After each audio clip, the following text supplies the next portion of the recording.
Então, eu quero que quem trouxe Bíblia, por favor, que ficar na mesa, abre a Bíblia, só para a gente começar bem rápido, em Gênesis 1, no versículo 26.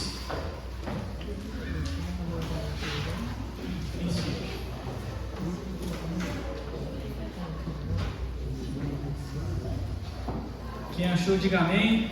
Quem não achou, misericórdia. Se tivesse misericórdia.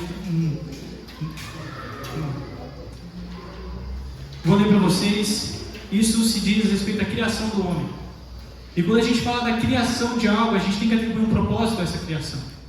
Não dá para criar algo e só falar, vai, fica aí. Não dá. Você criou por algum motivo. Deus criou a gente por um motivo. E nesse versículo diz: Então disse Deus: façamos o homem à nossa imagem, conforme a nossa semelhança.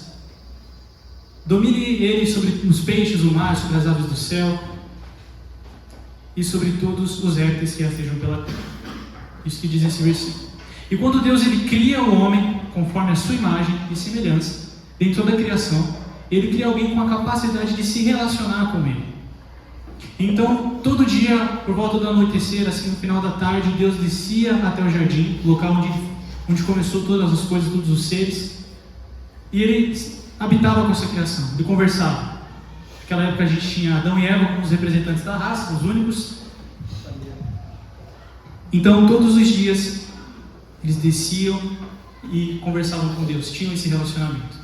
Mas se a gente analisar uma coisa muito importante, que foi o começo de tudo, em Gênesis 1 dizia: no princípio criou Deus os céus e a terra. Repete comigo. No princípio criou Deus os céus e a terra. Foi primeiro a terra? Não, né? Foi primeiro os e depois a? Depois o quê? E a gente consegue ver ao longo da história da humanidade o ser humano buscando primeiro as coisas da terra, ao invés do que vem do céu. E com base nisso a gente vê tudo que podia dar errado, deu errado, até chegar na gente. Então estava lá Deus, todos os dias ele descia até o jardim, ele conversava com o homem, ele se relacionava com o homem. E quando ele disse que façamos o homem à nossa imagem e semelhança, ele nos deu alguns atributos dele mesmo. Então nós fomos criados com alguns atributos de Deus. Isso. Os homens receberam os atributos não comunicáveis de Deus. Quais seriam? Amor, um senso de justiça, bondade, sinceridade. Nós recebemos essas coisas de Deus. Os atributos comunicáveis dele são aqueles que a gente nunca vai ter: a onipotência, a onipresença, o que torna ele soberano sobre toda a criação. Mas nós, sendo imagem e semelhança de Deus, recebemos o amor, recebemos a mansidão, recebemos a bondade. Isso era o que nos definia como criação. Isso é o que dava sentido à nossa criação. Nós somos semelhança de Deus. Nós podemos nos relacionar com Ele. Ele não precisava de mais gente para adorar. Já tinha anjos no céu o suficiente para fazer isso. Ele não dá para você colocar, simplesmente vir e falar para Deus: Deus, você criou a gente por causa disso. Não foi, não, você não estava lá. Não tinha nada. E Ele decidiu criar a gente. Exatamente para poder ter essa comunhão com a gente, ter essa troca. Mas aí, o homem pecou. E pecado foi um atributo que Deus deu para a gente? Nós escolhemos isso. A partir do momento em que Adão e Eva pecaram contra Deus, nós fomos cortados desse relacionamento com Deus. Nós saímos do propósito na qual Ele criou a gente. Foi uma boa introdução. Eu esqueci de orar. Baixa a cabeça. Vamos orar rapidinho por essa palavra. Senhor meu Deus, muito obrigado por essa noite, Pai. Muito obrigado por cada vida que está aqui. Eu agradeço, Pai, porque esses ouvidos estão atentos a ouvir o que o Senhor está falando. E eu peço que, Pai, eles possam escutar o som da minha voz aos seus ouvidos, mas que o Senhor toque o coração deles. Em nome de Jesus, ó Pai, prepara a terra de cada coração ao longo do que eu vou explanar aqui, para que seja uma terra boa, Pai, uma terra fértil para a mensagem, para a semente que será colocada ali dentro. Em nome de Jesus, ó Pai, que não venham distrações, que não venham interlúdios, ó Pai, para interromper o entendimento da sua voz. Senhor, torne ouvível, Senhor. Espírito Santo, sensibilize os corações para entender e aceitar o que o Senhor tem a falar essa noite. Em nome de Jesus eu te agradeço. Amém. Uma coisa também. Quem já veio antes vai saber. Tá ligado? Toda vez que eu disser tá ligado, eu vou fazer isso para cativar um pouquinho você. Se eu ver que tem alguém dormindo, tem alguém dando uma dispersada, eu vou falar tá ligado. E é para vocês baterem palma uma vez, tá bom? Só um teste. Tá ligado? Todo mundo. Tá ligado? Tá ligado? Ótimo. Perfeito. Então fica atento. Então vamos lá. O homem pecou e o seu relacionamento com Deus foi totalmente cortado. A gente saiu do propósito na qual Deus tinha criado a gente. Mas aí agora? O homem foi expulso do jardim e a mulher passou a ter dores para fazer nascer outras pessoas, né, para procriar. Então, a identidade do homem não era mais imagem e semelhança de Deus. O propósito na qual a gente foi criado não estava mais ocorrendo, não estava mais sendo trabalhado, desenvolvido. E Deus falou, né, para o homem que do suor, né, por meio do trabalho dele na terra, ele tiraria o pão, ele tiraria o sustento. E com o passar dos anos, a humanidade foi se desenvolvendo, criando civilizações, e a identidade do ser humano foi atribuída ao seu ofício, ou seja, ao seu trabalho. Então, quem é você? Meu nome é tal e eu sou agricultor. Meu nome é tal e eu sou rei. Eu sou copeiro, eu sou mensageiro, eu sou alguma coisa. Então, dá para se dizer que a nossa identidade foi atribuída à consequência do pecado. Nós não éramos mais considerados a imagem e semelhança de Deus, ou seguíamos o propósito na qual Ele criou a gente. Nós éramos a consequência do nosso pecado. Nós éramos tudo, mas não a vontade de Deus. E a partir daquele momento que a gente foi cortado do relacionamento com Deus, a gente passou a seguir as leis da carne, né? As obras da carne, que muito mais à frente em Gálatas Paulo vai dizer. As obras da carne são manifestadas em imoralidade sexual, impureza, devassidão, idolatria, feitiçaria, inimizades, desavenças, ciúmes, ira, egoísmo, dissensões, facções, inveja, e dentre muitas outras. Isso é o que a humanidade conseguiu desenvolver sem Deus. Tudo isso. Então todas as guerras do mundo, tudo que aconteceu, as matanças, todo tipo de dominação, doença, tudo resultado do nosso pecado. E nós nascemos hoje, nós somos gerados pelo pecado, então isso está na nossa natureza. Nossa natureza foi corrompida. Mas não era plano de Deus deixar tudo bagunçado assim. Nossa, Gabriel, caramba, você falou tudo de ruim que aconteceu com a gente, que legal, e agora? Era plano de Deus colocar todas as coisas no lugar. Então, no mesmo momento em que o homem recebe a punição do pecado, ele diz, mas vai vir um segundo, mais à frente, né? Ele usa ele vai falar que a mulher geraria alguém, mais à frente em Romanos, chamado segundo Adão, que viria e esmagaria a cabeça da serpente. Ok? Então, a obra da serpente, a serpente levou a gente a pecar, ele destruiria isso. E quem seria essa pessoa? Alguém sabe? Jesus. Jesus, como Filho de Deus, ele viria para destruir esse legado do pecado.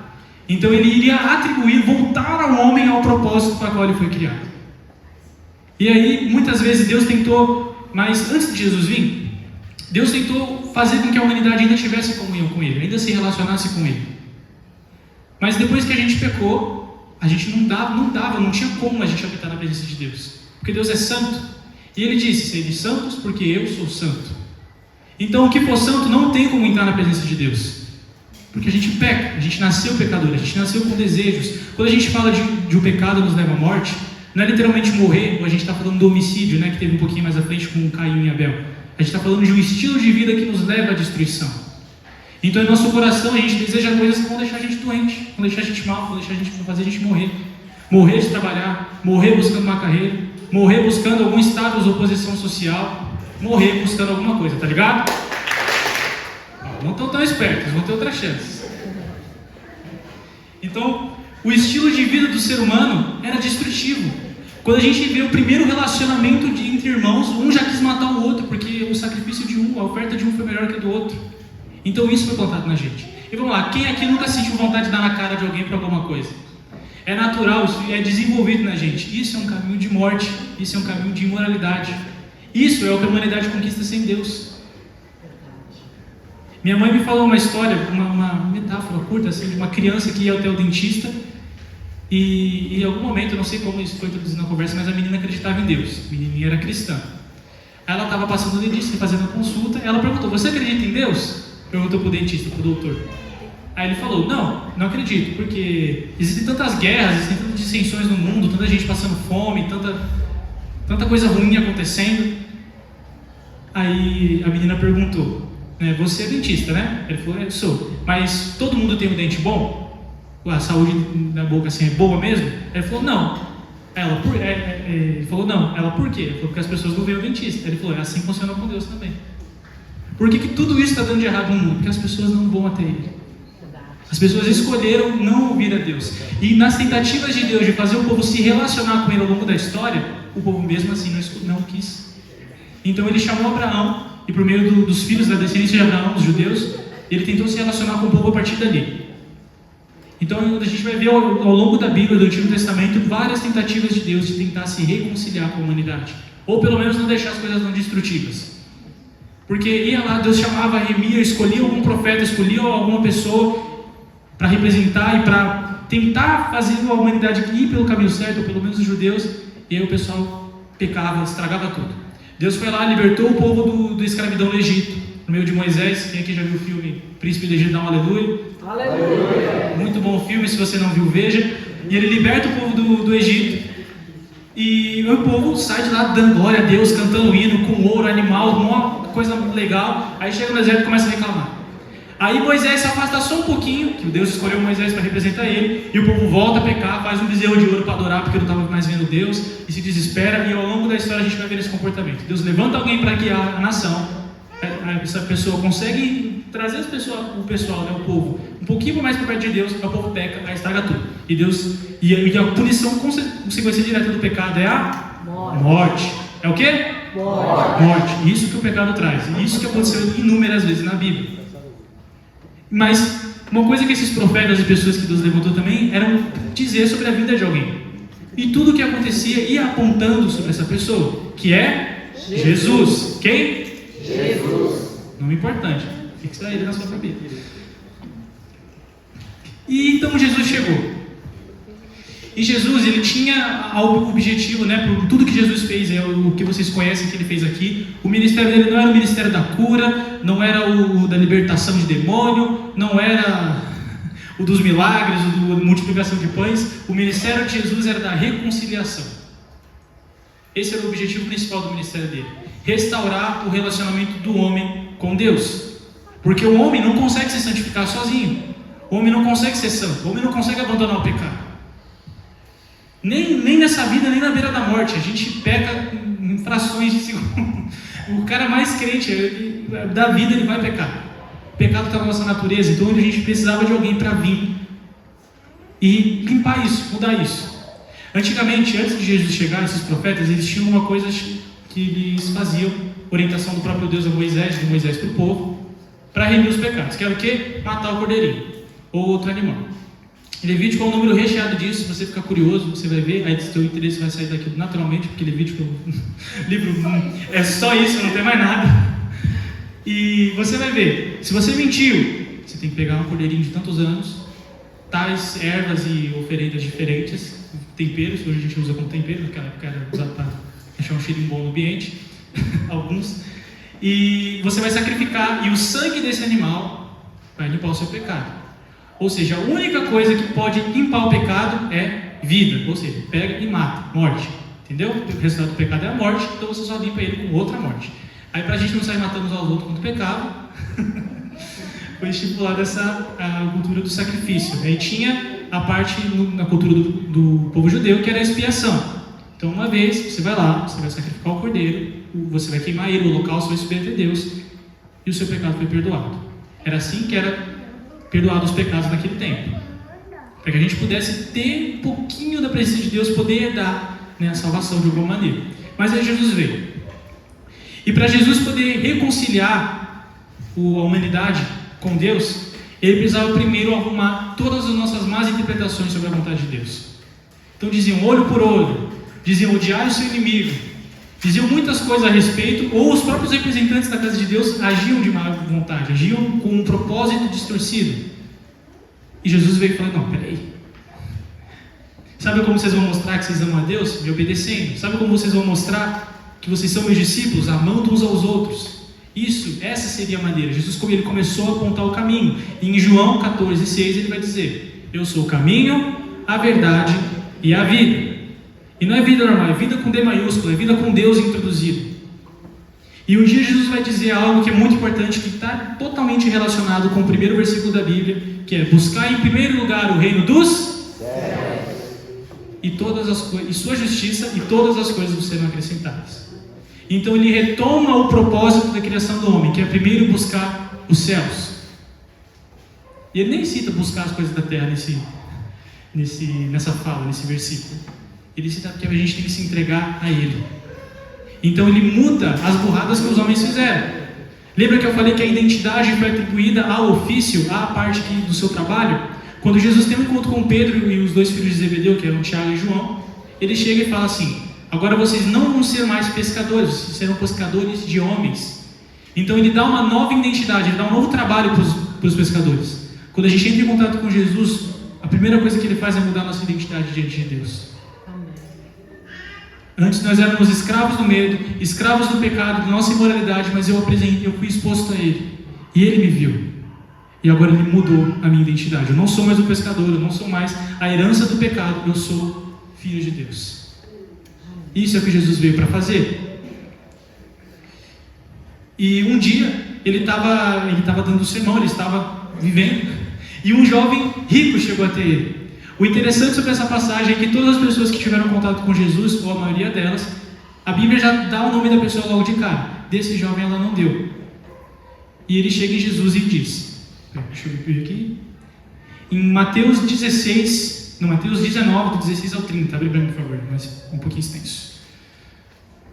Eis que alguém se aproximou de Jesus e lhe perguntou: Mestre, que farei de bom para ter a vida eterna? Respondeu-lhe Jesus: Por que você me pergunta sobre o que é bom? Há somente um que é bom.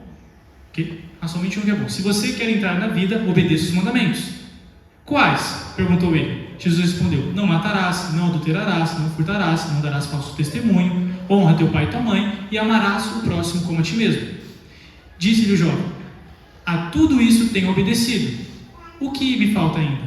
Jesus respondeu: Se você quer ser perfeito, vá e venda todos os seus bens e dê o dinheiro aos pobres, e você terá um tesouro nos céus.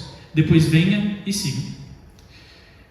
Nisso a gente vê Jesus falando: abre mão de tudo que você tem. A Bíblia chama ele um jovem rico, ou seja, a identidade dele atribuída ao que ele tinha, aos bens que ele possuía, a riqueza dele. Mas Jesus falou: abre mão disso tudo. Ou seja, abre mão de quem você é, e aí você vai conseguir me seguir. Então existe alguma bagagem na nossa vida, alguma coisa que a gente chega, que Jesus fala: você tem que abrir mão disso para poder me seguir. Você não tem conversa. Você tem que abrir mão disso. Não pode ter nada entre você e eu. Senão vai chegar a hora do aperto e você vai recorrer a essa coisa, sendo que sou eu que tenho alívio para você. Ao sobrecarregado, ao cansado, ao oprimido, como a gente cantou aqui agora há pouco, vou tirar o versículo, como a gente cantou aqui agora há pouco, ele não vai recorrer a Deus quando as coisas ficarem difíceis, e muito menos essas coisas vão dar a vida eterna para ele. Mas Jesus vai. Só Ele tem esse poder. Só Ele pode te trazer de limpo diante de Deus. Então, ele tinha esses ensinamentos, ele ensinou tudo isso, ele ensinou sobre o amor, ele falou sobre a verdade, ele falou sobre a vida, mas ainda tinha a questão do pecado. E foi nesse momento em que Deus fez o maior ato de amor, que foi morrer por todos os seres humanos da terra. Então, ao invés da gente ter que sacrificar o cordeiro, Jesus se entregou como um cordeiro perfeito. Lembrando que ele era 100% homem e 100% Deus. Então não havia pecados nele. De todas as pessoas que mereciam passar pelo que ele passou, desde a crucificação, as torturas, a humilhação, ele se entregou por amor, para que nós pudéssemos chegar diante de Deus um dia e habitar com Ele na eternidade, mas em vida atuar junto com Ele para a remissão do mundo. Por isso Jesus veio.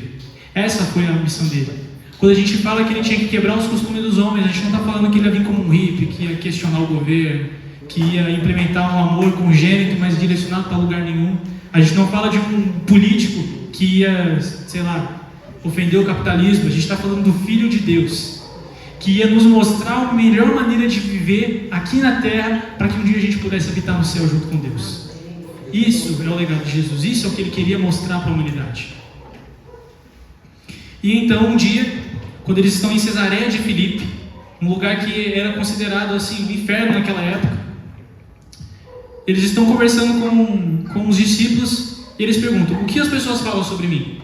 Ele pergunta: dizem que você é um profeta, dizem que você é o Elias, dizem que você é um falso profeta, falavam muitas coisas sobre Jesus naquela época. Mas ele pergunta: e para vocês que estão perto de mim, quem eu sou? Aí Pedro levanta: pescador, bombadão, todo estranho. sem educação nenhuma, quase. Você é o Filho de Deus. Você é o Salvador da humanidade. Tudo isso que está acontecendo hoje, as guerras, as dissensões, as facções, a falta de amor, tudo isso que está acontecendo de errado, você, estou parafraseando, calma, as coisas que não está isso na Bíblia, mas eu estou parafraseando. Tudo que está acontecendo de errado no mundo, você é a resposta, você é o Salvador, você é Jesus Cristo, Filho de Deus. E diante dessa revelação, alguns capítulos depois, Jesus diz: eu vou ter que morrer. Eu vou ter que ser entregue aos pecadores, eles vão ter que me matar, mas é necessário que eu vá para que o Consolador venha. Consolador esse também descrito como Espírito Santo. Então, após o sacrifício de Jesus, por meio do sacrifício dele, a gente pode ser perdoado agora. Jesus morreu, ele ressuscitou, a obra dele foi consumada, então a gente pode ser perdoado, existe perdão. Mas quem que vai ajudar a gente a não ficar nisso? Pecando e pedindo, pecando, talvez peça perdão ou não. O Espírito Santo, ele falou, ótimo. Quem? O Espírito Santo de Deus. Ele tinha o papel de estar conosco para nos ajudar nessa caminhada, ajudar a gente a chegar até Deus e preservar a salvação. Então, durante esse tempo, eles recebem confirmações do tempo que eles estão já sem Jesus. Jesus foi levado aos céus e eles vão para o Pentecostes. O Espírito Santo cai sobre eles e ele passa a ser nosso auxiliador. Ou seja, ele que vai preservar o que Deus colocou na gente, ele que vai ajudar a gente a não pecar mais. Ele é aquele sentimento que vem quando você peca ou vai pecar e ele fala: olha, não pisa aí não, calma, volta. Vocês estão ligados? Está ligado? Esse é o Espírito Santo. E ele não é um fantasminha camarada, ele não é um arrepio que dá no braço quando alguém canta um louvor muito legal, ou durante uma pregação. Ele é o próprio Deus. O próprio Deus dentro da gente. E em 1 Pedro, só um minutinho, estava aberto aqui, mas eu fechei por alguma razão, acho que foi para legendas. Só um minutinho.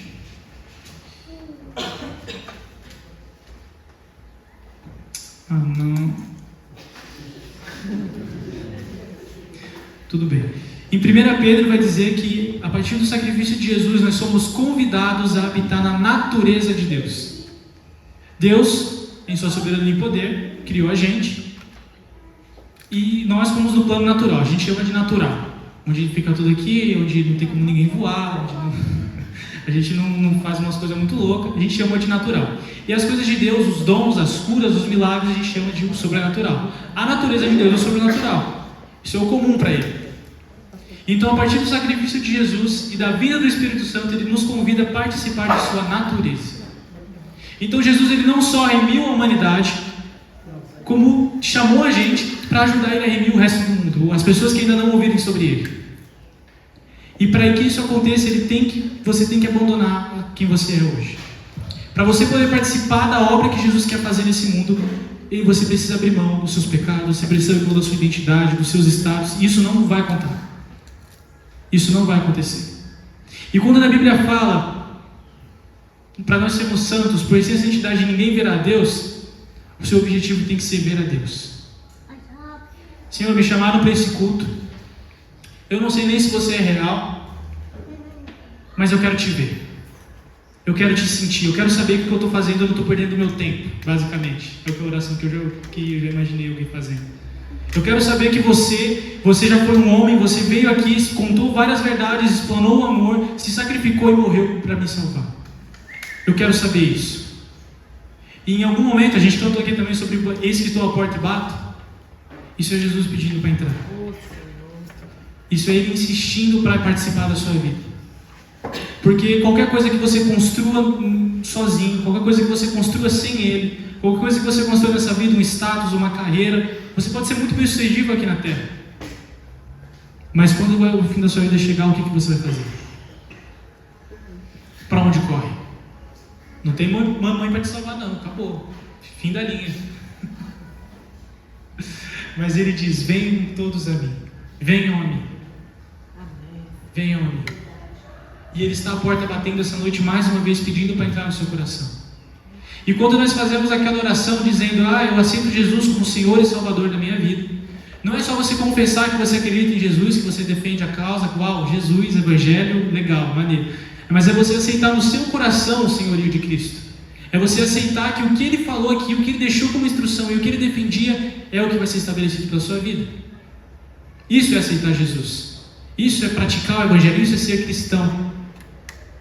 Aceitar o que ele tem a dizer a respeito de você. Aceitar o que ele já disse que você deve fazer. E o amor que Jesus ensinou não é um amor falado ou romantizado em canções, ou que é muito bonitinho de ver alguém apaixonado, mas um amor demonstrado em ações. Um dia ele disse, em João... Esqueci. Em João 13, 34 ao 35, perdão. Amai-vos aos outros, como eu vos amei, assim vocês devem amar uns aos outros. No versículo seguinte, no 35, e assim mostrarão ao mundo que são os meus discípulos. Com isso todos saberão que vocês são meus discípulos, se vocês amarem uns aos outros. Então o amor está pautado em ações. E em outro momento ele diz também que nós provamos que amamos a Deus quando obedecemos os seus mandamentos. Então não adianta você chegar aqui num domingo, mais uma vez, se quebrantar diante de Deus, pedir perdão, falar que ama a Deus por causa de louvor e voltar a fazer tudo de novo.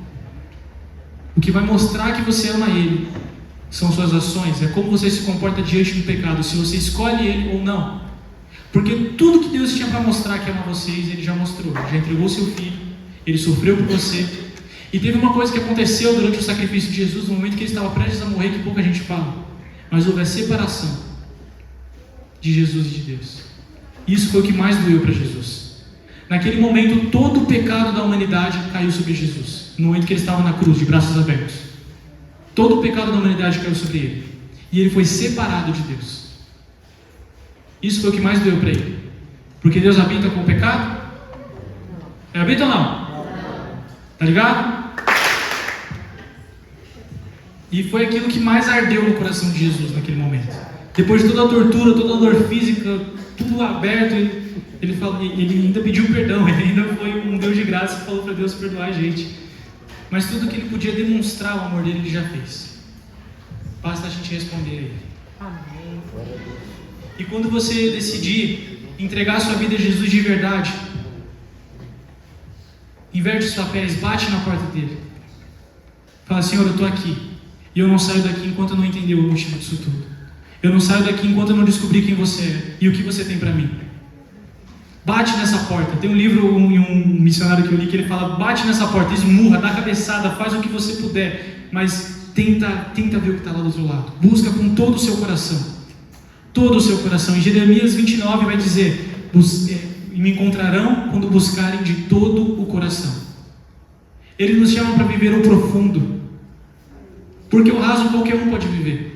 Vir aqui louvar, abrir os braços, fazer uma cena bonita, qualquer um pode fazer. E se a gente está falando de uma maneira certa de buscar a Deus, existe uma maneira errada. E quando você não traz Ele para o seu íntimo, quando você não se abre diante dele e fala, mas eu peco demais, não tenho como eu seguir Jesus. Eu não consigo parar. Eu vou parar de fazer isso aqui, daí só quando eu parar eu volto para Jesus. Ele te quer como você está agora, para Ele lapidando. Lembra que é o Espírito Santo que te afasta disso, que vai te convencer a parar de fazer isso. Então sem Ele não tem jeito. Sem Ele não tem jeito. Então venha, coloque-se exposto à vontade de Deus, à vontade do que Ele quer fazer para você e através de você no futuro. Em Jeremias fala que Ele escolheu, Deus falou para Jeremias que Ele escolheu Jeremias quando estava no ventre da mãe dele. E eu não duvido que seja diferente com vocês. Que existe algo que Ele quer fazer através de vocês. Existe uma grande obra nesse mundo e Ele quer fazer algo através de cada um de vocês. Grande ou pequeno, não importa, é para Ele, e Ele quer que vocês façam. Mas para isso vocês têm que decidir como vocês vão viver essa vida. Que nem o Cadu citou aqui, Eclesiastes fala que é como correr atrás do vento. Todas essas coisas nesse mundo vão ter fim. Um dia isso aqui vai acabar, um dia você vai morrer. E eu prefiro viver minha vida hoje lutando e defendendo e buscando o que é eterno, do que lutando e defendendo algo que um dia vai acabar. Por maior que seja, eu não estou falando para você não trabalhar mais, eu estou falando para você abandonar a sua vida, hoje em dia, no caso, as escolas, os estudos, a sua carreira, eu estou falando isso, mas você entender que você foi chamado para ser filho de Deus de uma maneira em que essas coisas vão ficar em segundo lugar.